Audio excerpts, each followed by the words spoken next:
Welcome back to another episode of Out Loud Geek, where we discuss news and views about pop culture, science fiction, fantasy, food, cooking, the outdoors, and more. Anytime that a new product is removed from sale with the promise of refunds to purchasers, then you know that there was something seriously wrong with that product.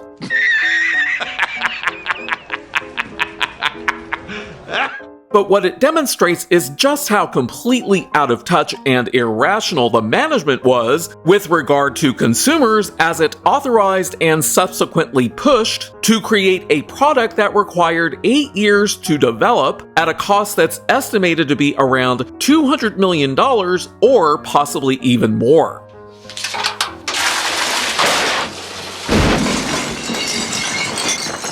And what is this poorly conceived product that was yanked from sales both online and in person on September 3rd? It was the video game entitled Concord that was developed by the company's Firewalk Studios and AAA gaming company Sony. But before proceeding, I'd like to ask everyone to please like this video, please leave a comment, please subscribe to support this channel, and please press the bell to receive notifications. Thanks! Deadline released this article on September 3rd entitled, "Sony Pulls Video Game Concord. Subsidiary Says Launch Didn't Land the Way We'd Intended."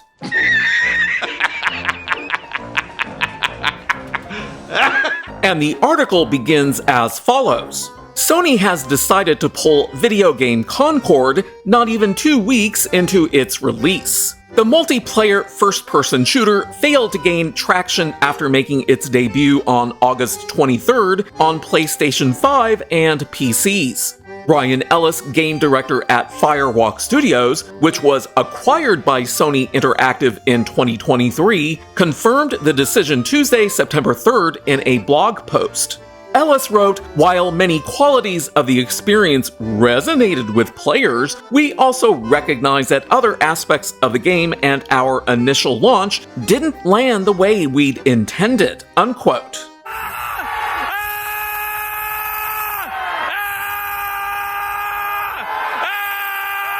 Ellis continued writing, quote, "Therefore, at this time, we have decided to take the game offline beginning September 6th, 2024, and will explore options, including those that will better reach our players," unquote.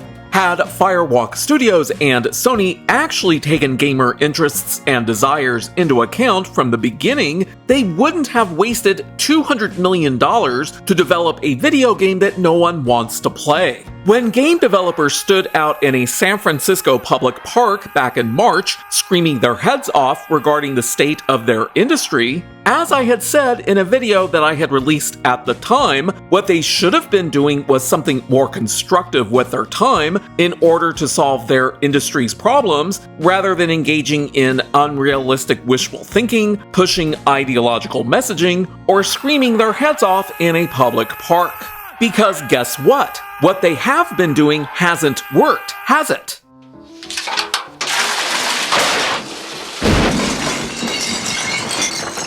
So here's a question that I have regarding Concord. Just how many players have there been? While I don't have exact counts, on Steam, the highest number of people who have played the game at any one time is 697, and that peak of 697 occurred on August 24th, which was one day after the game was released on August 23rd. And according to the website Backlinko, Steam has 132 million active monthly users, with 69 million people using the platform on a daily basis. And 697 people as compared with 132 million active monthly users is essentially nothing, 0.00053%. That's 5,300 thousandths of a percent. But if we take a look at a trailer for the game that was released by Sony's PlayStation account on YouTube on the same day that the game was released, we quickly find that this particular trailer currently has 267,000 views with around 2,000 likes and 33,000 dislikes as of the time that I am recording this video on September 4th. So in less than 2 weeks, this trailer was ratioed 16.5 to 1 against in terms of dislikes versus likes. And in spite of there being 267,000 views for the trailer, the number of people who are actually playing the game only numbers in the hundreds, which is just truly sad and pathetic.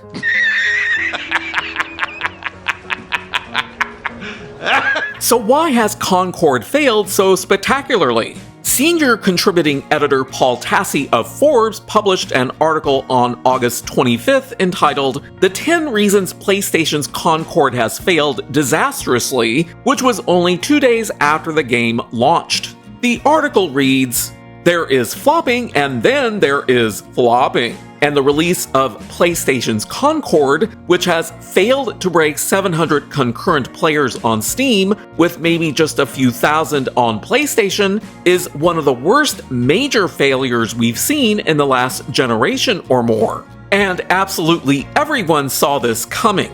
From the moment that the first real look at the game debuted just 2 months ago, the narrative formed that this was just another hero shooter that no one actually wanted. And that has certainly been proven true now.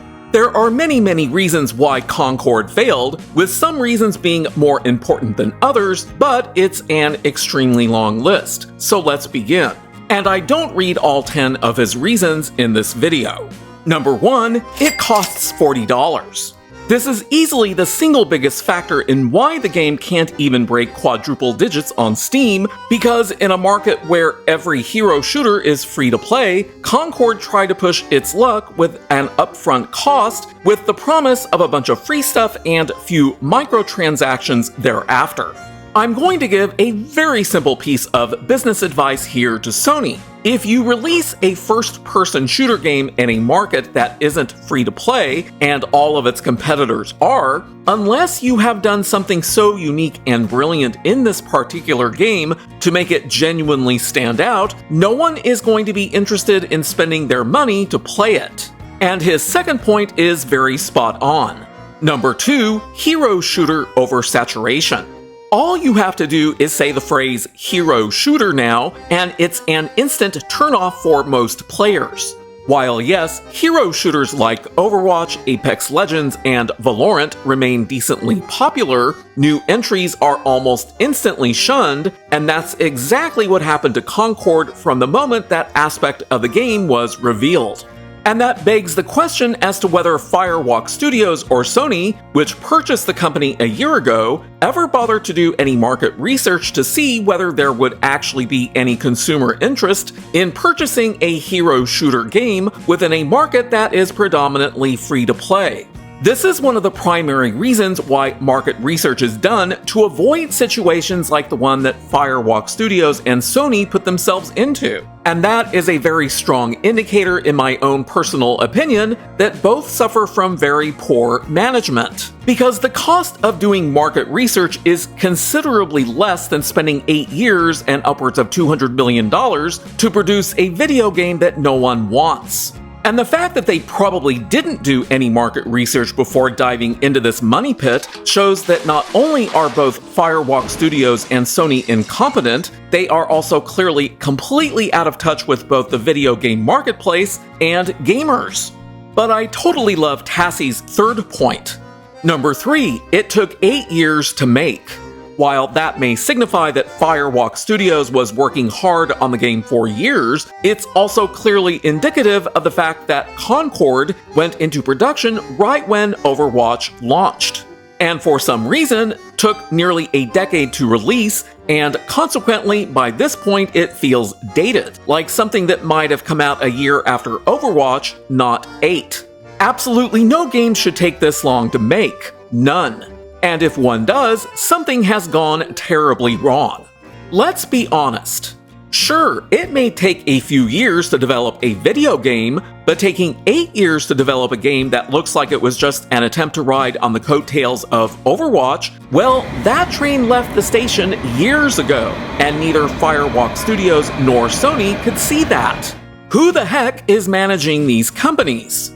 And I partially agree with Tassi's fourth point. Number 4, extremely poor hero design and aesthetics. A core problem with Concord is that it's just viscerally unappealing. And I completely agree with that. The game attempts to channel 1970s sci-fi, which is an era that existed 30 to 40 years before its target audience was born. And even then, it still just looks terrible. And I also totally agree with that, the game does look terrible. But I don't agree with this next statement. The main issue here is not character diversity, as some have said.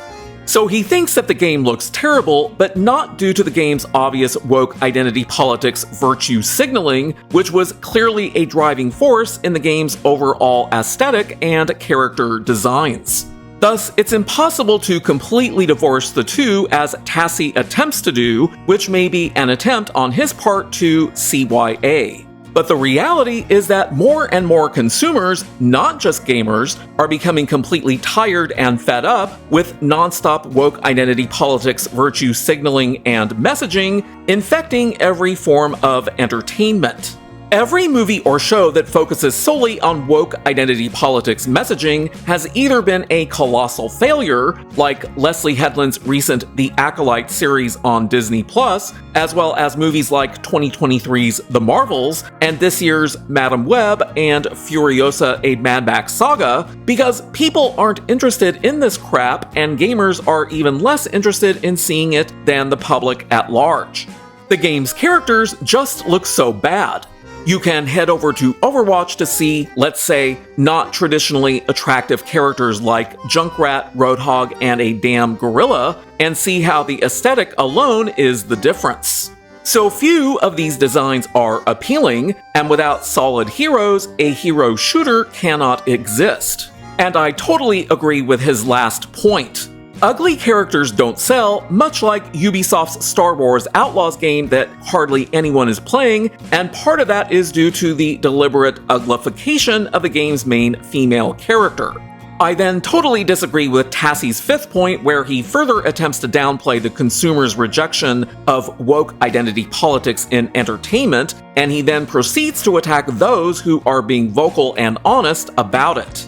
But his sixth point addresses the lack of marketing for the game, and there may be some truth to that, because good word of mouth could have garnered greater interest, which Concord clearly doesn't have. But given how poorly the trailers were being received, I doubt that more marketing could have helped the game all that much in terms of sales. Now, while I won't read the text for Tassi's seventh point, I do agree that the inclusion of motion capture cinematics in the game was both unnecessary and undoubtedly inflated the game's overall development costs. Tassi's eighth point is also interesting, which is something that I had mentioned earlier, that there's nothing in the game that actually makes it stand out to justify an upfront cost for consumers of $40. But I do find Tassi's ninth point very entertaining in of itself, because apparently a number of former Bungie employees worked on the Concord game. And they apparently decided to derivatively incorporate a lot of game physics from Destiny into Concord to include the following: invisible hunter dodges, exploding throwing knives, titan barricades, seismic slams, warlock floating, air dashing, and solar grenades. And to me, the fact that former Bungie employees did that was just another example of very poor management at Firewalk Studios and Sony, who failed to grasp that gamers want a unique game experience, not just things that were copied from other games. And Tassi's 10th point, which I also won't read, is that Concord was drowned out, and it's more than obvious that it was. But other unanswered questions that I still have include the following. Where did Firewalk Studios get the money to develop this game? If there were investors, did they not put pressure on the company in the early years to get the game out and not let its development go on for 8 years? And finally, how do the people who developed this game feel about it and the game's failure now? Just imagine having worked on Concord all of the 8 years that it was in development, and then watch it completely crumble in the marketplace as hardly anyone is interested in playing it. But at least they got paid for their now utterly pointless efforts. But going back briefly to the Deadline article that I had started this video with, Sony is going to be issuing refunds to consumers. And that's at least good, but this entire scenario is always going to remind me of the pointless screaming by developers at this year's Game Developers Conference in San Francisco, which may have included people who worked on Concord.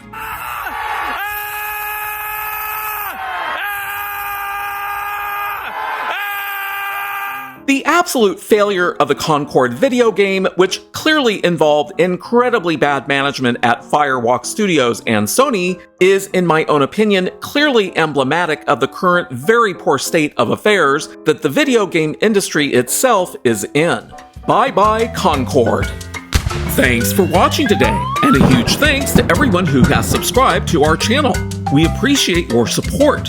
If you enjoyed this video, please press the like button, and please feel free to share a comment. If you'd like to help support this channel, please press the red subscribe button, and please press the bell to receive notifications for new content. You can also find us on Facebook, Instagram, Threads, and Twitter by clicking on the links in the description. Until next time, this is Out Loud Geek.